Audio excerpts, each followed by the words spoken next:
గత వైసీపీ ఎన్నికల్లో వైసీపీ 151 సీట్ల నుంచి కేవలం 11 సీట్లకు పడిపోవడానికి ఆ పార్టీ నేతల అహంకారపూరిత ప్రవర్తన, అడ్డగోలు భాషే కారణమని రాష్ట్ర జలవనరుల శాఖ మంత్రి నిమ్మల రామానాయుడు అన్నారు. వైసీపీ పతనానికి జోగి రమేష్, అంబటి రాంబాబు, పేర్ని నాని, వల్లభనేని వంశీ వంటి వారే కారణమన్నారు. గతంలో అసెంబ్లీలో చంద్రబాబు నాయుడు కుటుంబంపై వైసీపీ నేతలు అవాక్కలు చవాక్కులు పేలిన సమయంలో జగన్మోహన్ రెడ్డి నిలువరించే ప్రయత్నం చేయలేదని గుర్తు చేశారు. తిరుమల లడ్డూ కల్తీ వ్యవహారాన్ని కప్పిపుచ్చుకునేందుకే వైసీపీ డైవర్షన్ పాలిటిక్స్ చేస్తోందన్నారు. తమ తప్పులను కప్పిపుచ్చుకునేందుకు కుల రాజకీయాలు చేయడం క్షమించరాని నేరమని మంత్రి మండిపడ్డారు.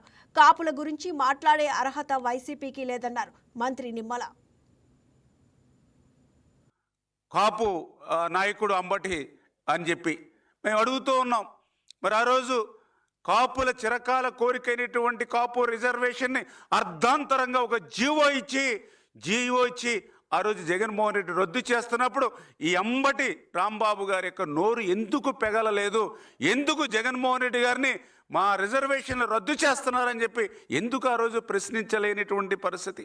మరి ఇంత సాక్షాత్తు మనందరం కూడా ఒక నాయకుడిగా కొలిచేటువంటి వంగవీటి మోహన్ రంగా గారిని ఉద్దేశించే ఒక రౌడీ ఆయన చంపితే తప్పేంటని ప్రశ్నించినటువంటి గౌతమ్ రెడ్డికి ఫైబర్ గిడ్డి చైర్మన్ రాష్ట్ర పదవి ఇచ్చి మరి జగన్మోహన్ రెడ్డి గౌరవించాడని అంటే ఈవేళ కాపుల పట్ల మరి కాపు సమాజం పట్ల జగన్మోహన్ రెడ్డికి ఉన్నటువంటి ఆ యొక్క మరి దగా మోసం, ఆ యొక్క సంక్షేమ అభివృద్ధితో పాటుగా కక్ష కూడా ఏ విధంగా ఉందనేది మనందరికీ కూడా అర్థమవుతున్నటువంటి పరిస్థితి అని చెప్పి తెలియజేసుకుంటూ, అదేవిధంగా ముద్రగడ పద్మనాభం గారు కూడా మరి ఈరోజు ఒక ఉత్తరం, నిజంగా వ్యక్తిగతంగా మాకు కూడా పద్మనాభం గారు అంటే గౌరవం ఉంది, కానీ ఆ గౌరవాన్ని తగ్గించుకునేటువంటి విధంగా ముద్రగడ పద్మనాభం అనే పేరు తీసేసి ముద్రగడ పద్మనాభ రెడ్డి అని ఆయన పేరు పెట్టుకున్నారు.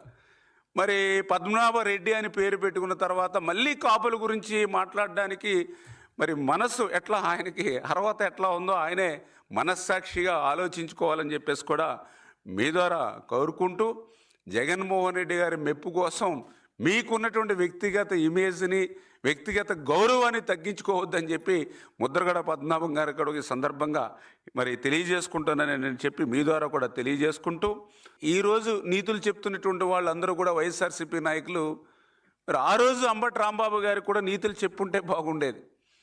ఈరోజు వైఎస్ఆర్సీపీ నాయకులు ప్రెస్ మీట్స్ కానీ, అదేవిధంగా అంబటి రాంబాబు గారి కుటుంబ సభ్యులు కానీ మాట్లాడుతున్నటువంటి వాళ్ళు ఎవరైతే ఉన్నారో ఆ రోజే సంఘటన జరిగినటువంటి రోజునే ఆ రోజే అంబటి రాంబాబు గారికి ఈ నీతులయ్యో ఆయనకి చెప్పుంటే బాగుండేది. ఎందుకంటే సాక్షాత్తు ఒక రాష్ట్ర ముఖ్యమంత్రిగా ఈరోజు చంద్రబాబు నాయుడు గారు ఉన్నారు. చంద్రబాబు నాయుడు గారు అని అంటే తెలుసు మనందరికీ కూడా, ఆంధ్రప్రదేశ్ రాష్ట్రంలో ఏ వర్గమైన, ఏ కులమైన, ఏ మతమైన వాళ్ళు అతీతంగా చంద్రబాబు నాయుడు గారిని గౌరవిస్తారు. అటువంటి చంద్రబాబు నాయుడు గారిని ఉద్దేశించి మాట్లాడితే కొంతలో కొంతైనా కొంత క్షమించగలిగేటువంటి పరిస్థితి ఉంటుందేమో, కానీ చంద్రబాబు నాయుడు గారి యొక్క తల్లిదండ్రులను ఉద్దేశించి మాట్లాడేటువంటి తీరు ఎంత దుర్మార్గంగా ఆయన మాట్లాడాడో వారందరూ కూడా మనం చూసాం. తప్పు చేసావు, క్షమాపణలు చెప్పు అని ఆ రోజే ఆయన మందలిచ్చి ఉండుంటే బాగుండేది. ఎందుకంటే మీ అందరికీ తెలుసు, గతంలో ఒక 6 నెలల క్రితమో 8 నెలల క్రితమో తెలుగుదేశం పార్టీ సానుభూతి పరుడు ఒక్కడు ఆ రోజు జగన్మోహన్ రెడ్డి సతీమణి గురించి మాట్లాడితే ఇమ్మీడియట్లీ ఆయన మీద కేసు పెట్టి జైలుకి పంపించారు. తెలుగుదేశం పార్టీ సానుభూతి పరుడు మరి ఏదైతే సోషల్ మీడియా యాక్టివిస్ట్ అని కూడా మరి చూడకుండా ఆ రోజు చంద్రబాబు నాయుడు గారు జైలుకి పంపించారు. మరి అదే పని ఈవేళ జగన్మోహన్ రెడ్డి ఆ అంబటి రాంబాబు విషయంలో ఎందుకు చేయలేకపోయారు అంటే జగన్మోహన్ రెడ్డి కను సైకిల్లోనే అంబటి రాంబాబు మాట్లాడినటువంటి పరిస్థితి.